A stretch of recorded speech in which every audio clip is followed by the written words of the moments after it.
You're listening to Huddle Up with Josh Kelski.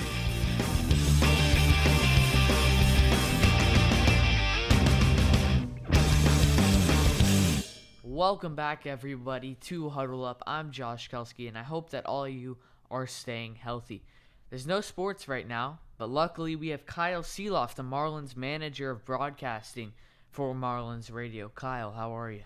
I'm doing good, Josh. Thank you for having me. I appreciate it, and I hope you're doing well. Obviously, it's pretty crazy times right now, but I hope everybody listening is doing well, too.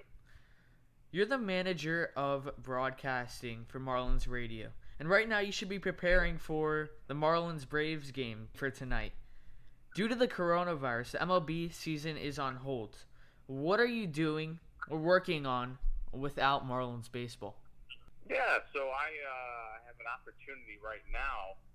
Without baseball on the radio, we have found a way to still get baseball on the radio. We have Marlins Rewind games, classic Marlins games on the radio every Tuesday and Thursday right now in our flagship home 940 Win. So what I've done is I've taken some old Marlins games and we've added some commentary to them, and some commentary that gives a little insight and a little perspective into some of those games. So we've run the first game ever. Now we're in the midst of the 97 World Championship season coming up, the 03 World Championship season. So in addition to that, like you, Josh, I also have the Beyond the Bases Marlins podcast. So trying to stay busy, but of course we'd all love baseball to actually be on the air.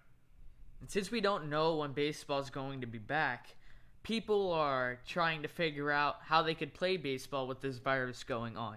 There's a theory, but it probably won't work or ever happen.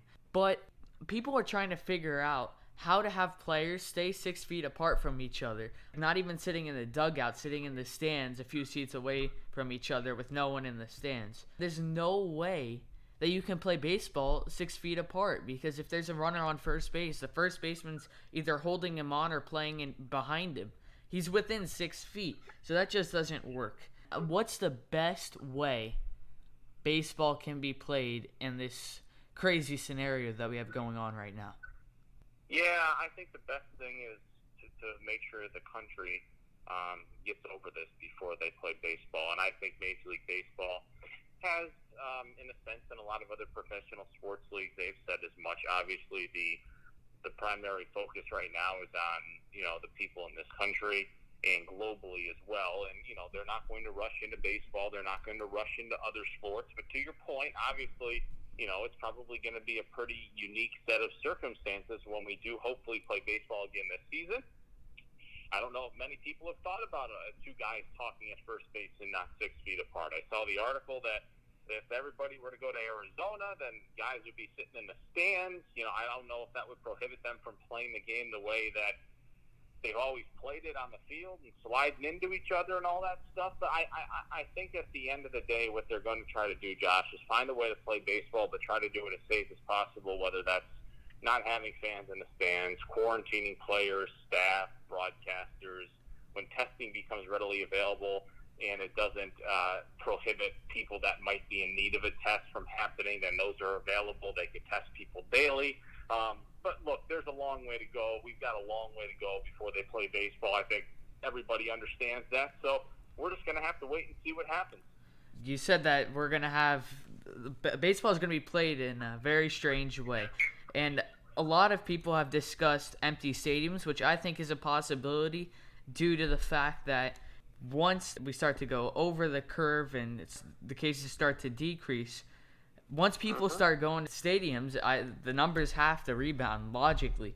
So do you think players will be able to handle playing in empty stadiums? I don't know. I don't think they know. I don't think anybody has some of those answers. I think it's a good question. What happens?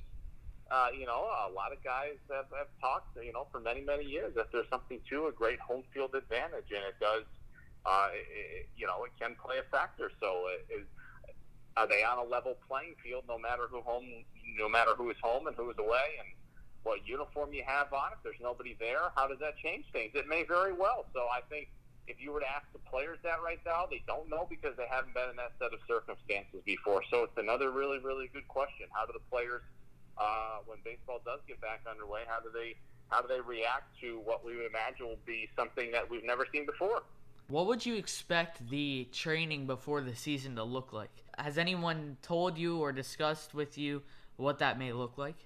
Nope. And I mean, none of that has even come out publicly. So again, I don't think anybody knows. I think what they have to do first is make sure that players are, relatively speaking, safe. And if somebody were to get it and they were with their teammates, can they quarantine it to the point where other players aren't getting it? So I don't know. Some of the conversations I've had with some people on our podcast, a lot of guys say probably 10 to 14 days, probably 2 weeks is reasonable for players, and maybe they would be good to go in 2 weeks, maybe probably 5, 6, 7 games. But we don't know, right? They could all get up to, say, Jupiter, if they were all summoned back to Jupiter, and players might be in a consensus that we need 7 days, we need 21 days. They might play that by year, but I don't know. I would say, from kind of what I understand, maybe 2 weeks, because a lot of these guys, and you probably see them on Twitter, they're finding a way to hit in their backyards or stay in shape or work out or throw,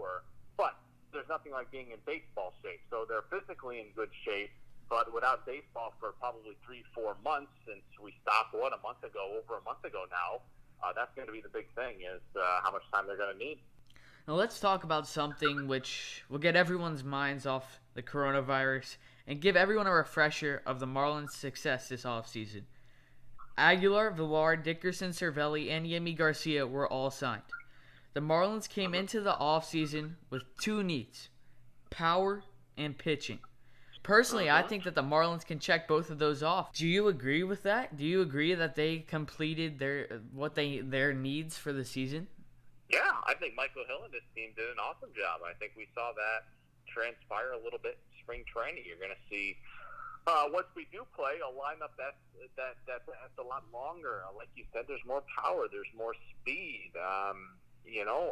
If you just look at that lineup, the way it's constructed, if everybody was healthy, VR's up there with speed. We've seen what Brian Anderson can do. Corey Dickerson gets a multi-year deal. Jesus Aguilar 2 years ago hit 30-plus home runs. So look, I think all that, and you're right. They got some pitching. They got Yimi Garcia. They added to their bullpen. It'll be interesting to see what happens with Sterling Sharp, who they got in the Rule 5 draft. How can he contribute? So you're absolutely right. They had an agenda this offseason. I think they accomplished it. And, unfortunately, we're stuck in this holding pattern right now because I'm like most folks. I'm really anxious to see what some of these guys bring to the table. I want to see these guys on the field, Yeah, I'm with you with that. The Marlins went into the spring training thinking that Garrett Cooper was an everyday player because he was injured and he didn't play as many games as he'd like to. But he had a very successful spring training. Do you think that Garrett has changed Don Mattingly's mind in the fact that he could be more than just an every other day player?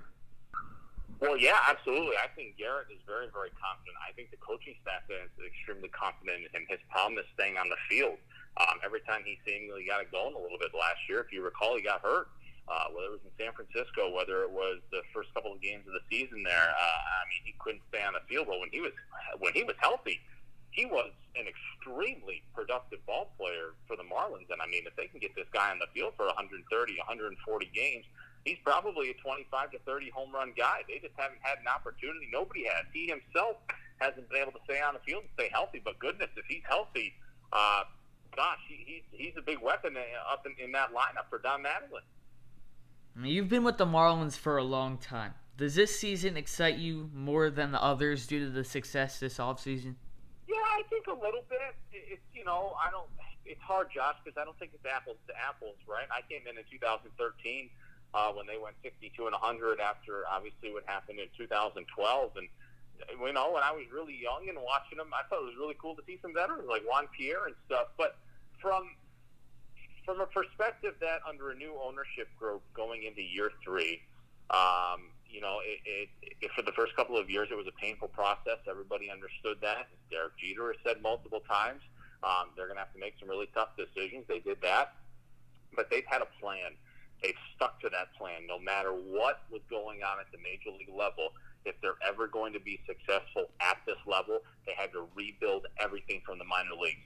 I have enjoyed thoroughly watching some of these guys and looking at the box scores the last couple of years, what they have done to the system, the top 30 prospects, the prospects they've put in this system from other organizations is incredible, and what they're doing.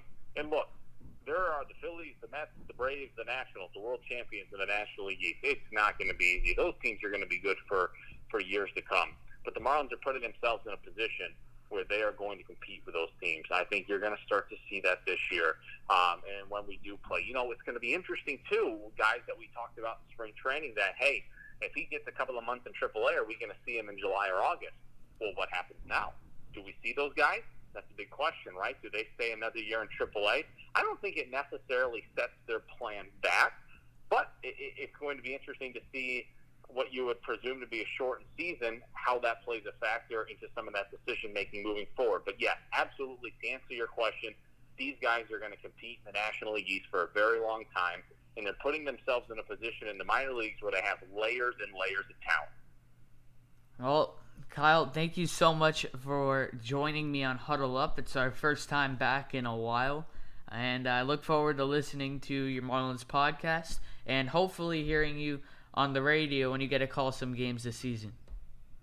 All right, Josh, thank you. You do a great job yourself, and I hope you stay safe. And thanks for giving me a call. It's been fun chatting with you. Hopefully we can do it again soon. All right, buddy? All right, thank you.